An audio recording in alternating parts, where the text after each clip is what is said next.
Okay, everybody. So here we are in week 9. Hopefully, everyone had a great summer break. You're able to recharge a little bit and get going.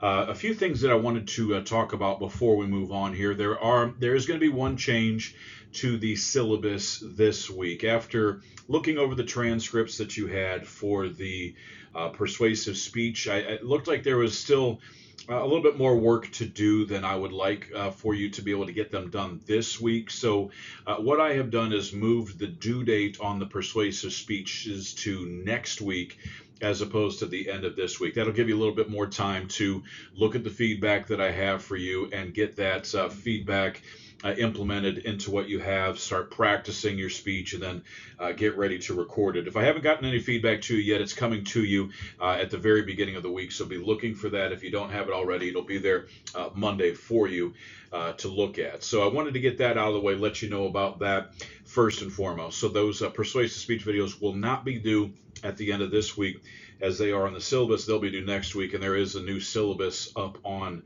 our LMS that reflects that.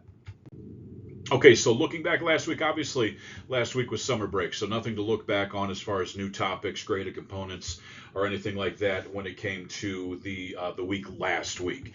As far as this week goes, we've got the topic of delivering a professional presentation. We've been talking about researching it, writing it, all those things. Now it's time to talk about delivering the presentation. We'll look at rehearsing and delivering successful presentations, talk about visual aids, which we talked about a little bit in week 7 anyway. Communication apprehension, we'll discuss that a little bit this week as well. So as far as material to review, there will be the Stu Kent book, Chapter 12. There's no quiz this week that you have to do, but I do definitely encourage you to look at Chapter 12. It talks about delivering professional presentations and getting everything ready as far as that goes so that you have some good tips and pointers for how to create the video that you'll be doing and eventually turning in next week. There will be the activity folder will be there for you for the persuasive speech video assignment. You'll see the activity sheet in there that explains everything that you need to do for that, as well as the evaluation sheet that'll show you how you'll be graded and everything. Make sure you're reading over those activity sheets and evaluation sheets. They break everything down for you so you know exactly what it is you need to do. And if you have any questions, obviously, please let me know.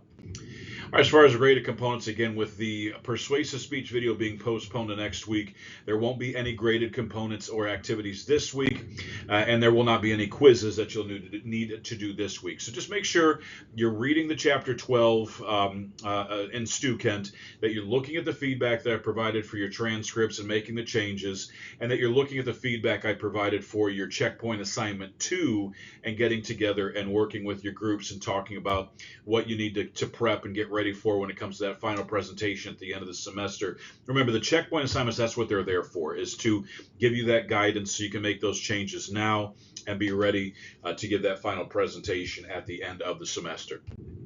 All right, so final thoughts. I'm going to post a virtual writing lab about creating the persuasive speech video next week, so make sure you're looking for that. Keep working on your speech transcriptions. Take the feedback that I give you and make those changes that you need to make, and then practice, practice, practice. You don't want to wait until you're delivering your speech to be the first time you actually going through the speech. You want to practice it, right? This is an extemporaneous speech, which means you can't just sit there and read this thing, right? You got to know it pretty well. You can use some note cards, you can use a keyword outline to help you through, but for the most part, there needs to be good eye contact with the camera, and you need to know this speech pretty well. So start practicing it as soon as possible.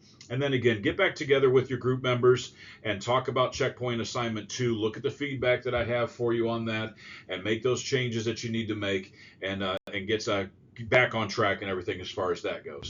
All right, any questions, please feel free to email me at brandon.schweitzer@altmancollege.edu. Everybody have a great week, and I will talk to you on the next one.